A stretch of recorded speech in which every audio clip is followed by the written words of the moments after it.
గంగమ్మ కృష్ణమ్మకు చెప్పమ్మ కష్టం కలిగించొద్దని, యమునకు చెప్పమ్మ సాయమునకు వెనకాడొద్దని, గోదారికి కావేరికి ఏటికి సెలయేటికి కురిసేటి జడివానకి దూకే జలపాతానికి నీతో బుట్టులందరికీ చెప్పమ్మా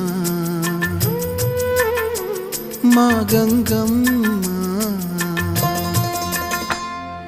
జీవనదివిగా ఒక మోక్షనిధివిగా పండ్లు పూలు పసుపుల పారాణి రాణిగా